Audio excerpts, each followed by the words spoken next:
Welcome to Mccrackins Corner. Today our guest is Frank Wright. How you doing today, Frank? I'm doing all right. Thanks for having me. And because I really had a good time on Lenny's show, but Was this in the same building? same building, Okay. right next door. I could see from one studio into the other. Okay. And I had to decide. I was given an ultimatum by my boss that you could do one or the other. You can't do both. So I thought about it, and I mean, And what was his reasoning for that? Do you know? it came to the two different budgets, and, Oh, I and see. it needed to be one or the other is Okay. what it essentially boiled down to. But I had to think about, well, I got into this to be on music radio. This is an opportunity that I've wanted since I was a kid. I can't not do this. Sure. But still thinking about the past and how much fun I had on Lenny's show, it was a good time. In fact, this past year, he's now on our other sister radio station, and I got to go and visit him and be on the radio with him and do a show with him for the first time in 13 years, Oh, 14 it's been years. fun for you. It was awesome. And it was probably fun for him. He might not admit it, but and the listeners probably had no idea because I had been off the air for such a long time. But it felt like a comfortable pair of shoes. I got back in there, and not working with Lenny for such a long time, we still had our banter. We still were able to play off of each other, and it was still a really good time. I missed doing that show, but I know I still made the right decision for what I want to do. How long did it take from the time that you left the AM and you went to FM until you actually got your own show? That's why. I left the AM station because I was given that opportunity to have a full-time radio show. So you had an opportunity for your own show. Okay, I thought you were just getting an opportunity to work. Okay. So initially, the timeline was I got my internship. I started doing promotion stuff with the radio station I was paid. Then I was able to start doing stuff on our AM station with the producing of some of the shows on the weekends on there and NASCAR and that type of stuff, high school sports. What year? Where are we at? 2002. 2002. Okay. And then we went, and then I was able to convince our program director on XLC, the FM station, to give me an opportunity to do a weekend shift there, and that turned into 2.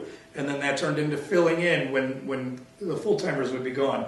And then that turned into being able to do my night show. I was on 7 to midnight at the time. And still doing our AM show part-time because they didn't have the staff then.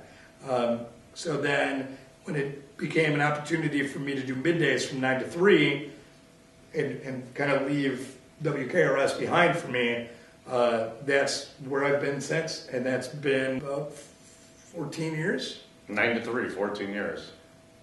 Yeah, I guess Wow. so. Good for you. Yeah, I mean, it Did it matter to you whether you work nights or days, or it doesn't matter? And I like where I work. I love what I do. I love the people I work with. But radio is radio, and whether it's a music that I enjoy or not, I would go do it because it's still doing radio. So doing 9 to 3, and you have your own show. What is your show called? I'm just on 9 to 3. Oh, there's no name for a show. Okay. So from 9 to 3, do you have control over what you do as far as production in the show? Kind of. I am able to bring up ideas and thoughts to my boss, and usually is pretty forgiving and willing to do it as long as it fits kind of the style of the station.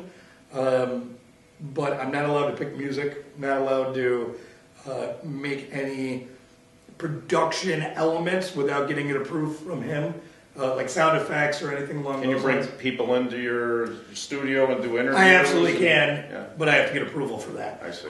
Which, and I understand why that's the case, because if we are targeting 25 to 54-year-old women and I have concrete worker, coming in, that really doesn't appeal to our audience. So, you know what I mean? Sure. We have to make sure that way off base. Yeah. So that's about the only stipulation. If it's something that is relatable to our audience, then I've never had any pushback from So anybody. if there's like local music or something that wants to come in, or a band, do they want to promote a CD or? Sure.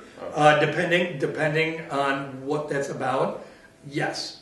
Radio is a fickle type of an environment though too, where there's formulas and consultants and corporations that want you to play songs in certain parts of the day, how many times a day, and everything along those lines. So are there a lot of people you have to answer to? Overall, yes. Overall, there are. Yeah, radio has changed considerably, even from when my dad first got into it. There was a little bit more freedom, but even going back to the 60s and 70s on music radio, the DJs brought in their music, played what they wanted, left with their records, and there was a lot more freedom involved, but it's just not that way anymore. So now with the music that you played, maybe as a group, you and some other of the radio personalities, do you listen to the music and decide on what you're going to put on a channel, what Sure. doesn't fit the channel? There is some of that.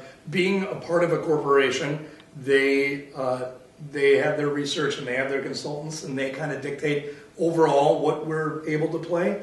But there is movement, there's leniencies. I used to do a 90s show, and for that, from noon to 1, it was a 90s cafe, and it was all 90s the entire hour.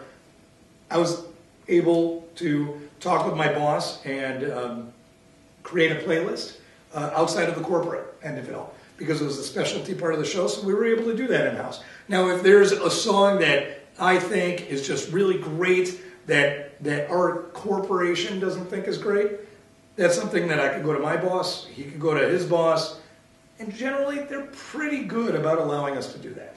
So you take callers frequently on your show, correct? Yeah, if you call, I answer. So if somebody calls up and they request you to play a song that's not in the normal realm of your circle, The format, sure. format, can you play that? No. No, generally not. And again, that's when the corporate end of it kind of comes through. And even before it became super corporate, not so much. We're a hot adult contemporary radio station. The way that kind of boils down to, the easiest way to explain what that is we play everything except for the hard rock and rap. Everything else we're pretty open to. So it's a very family-friendly type of a radio station that you can listen to with your kids or have on at work. But does it have to be, is it all current era, or is it? Most of it is. But Is everything's from 2018 for the most part? No, I mean, a lot of that is. But we also, our radio station plays a lot of stuff from the 90s in a consistent rotation, and even the early 2000s. So it's just the hits without the rap and the rock. But if somebody called me up and wanted to play Metallica, there's no way I would be able to do that, because the way that they look at that is the soccer mom driving in their minivan with their kids, listening to Adele, the next song having Metallica on or whatever the case is not going to be okay for them or their kids in their car. So we have to always keep that in mind, and vice versa. If you're listening to our sister station, Will Rock, the last thing you want is to go from a Metallica song to an Adele song. Right. Right. So it goes both ways. If you're listening to Kiss FM or B96 in Chicago, you're not going to want to hear Matchbox 20 on that station. So that's why. Being in Chicago, we are very, very, very lucky because we have so many formats. You could turn on the radio and listen to rock, classic, oldies, news, sports, multiple versions of top 40 CHR radio stations. There's multiple decisions for hot AC formats in Chicago. Hot adult contemporary. Man, 4 or 5 of those radio stations right now that you get to pick from. So we're all fighting for that audience share. And I like that. I like that opportunity to be able to listen to multiple formats, to listen to even the same formats on 2 different radio stations, see what they're doing different. Because I'm a radio guy. My wife hates it when I listen to the radio in the car because I turn down the music and I turn up the DJs. Or turn up the commercials and turn it down when I hear the music. Really? I know what the songs sound like. Sure. I want to hear what everybody else is doing. Interesting. And if there's dead air, if there's any dead air on a radio station where there's nothing playing, I will sit there and listen to nothing to find out what happens when they come back. Really? Yeah, and my wife hates me for it. We're in the car, she's like, can we listen to something else? I'm like, but I haven't heard this commercial yet. I want to hear what the production sounds like. So let me ask you, when you're doing your show, do you have somebody that does your soundboard and No, it's me. you do that all yourself? Like I said, if you call, I answer. So you answer?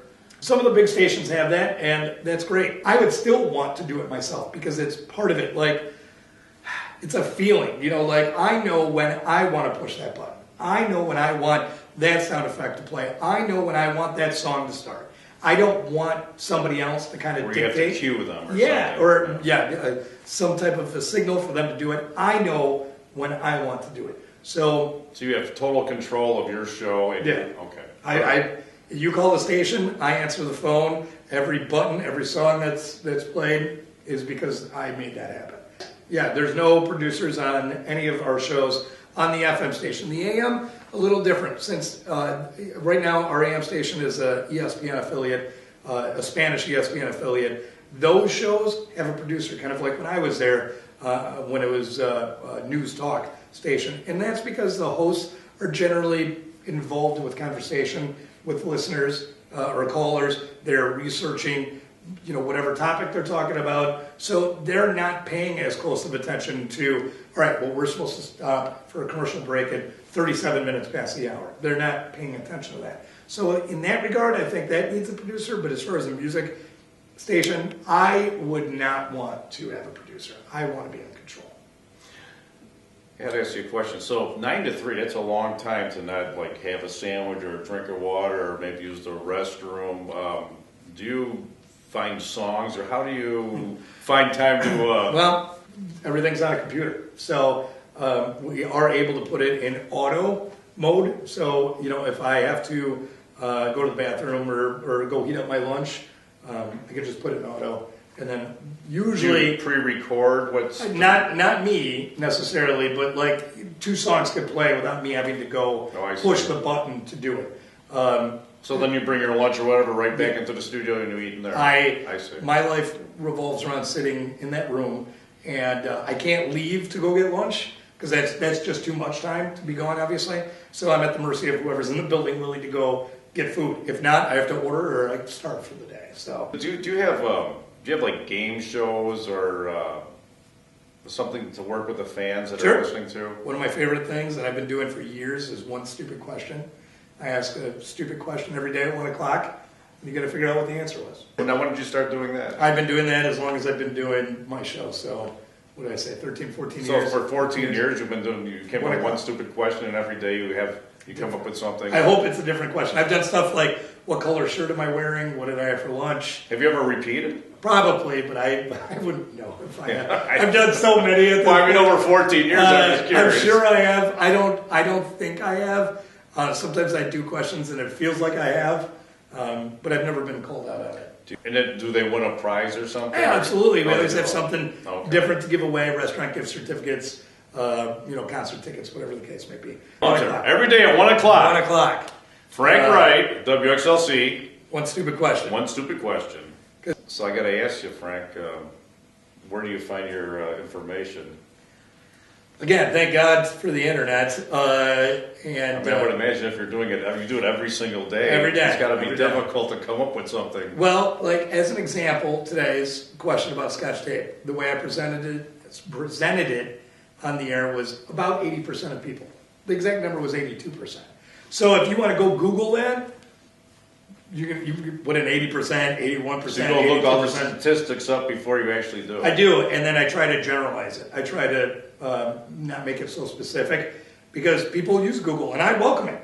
Go ahead, because then you're keeping me on my toes too, and that's why I also like doing things that revolve around me, where you can't use Google. You can't go to Google and tell me what color shirt I'm wearing or what I have for lunch. Or do you do remotes now?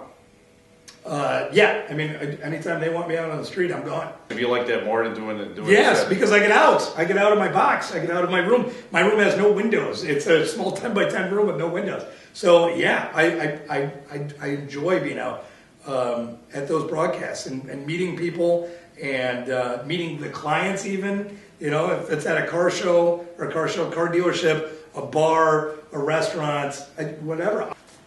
Frank? Thanks for coming to McCrackins Corner. I appreciate it. Thanks for having me. Listen to Frank on WXLC, 1 o'clock every day. Call in after he tells you the one stupid question. See if you can figure it out. McCrackin' out!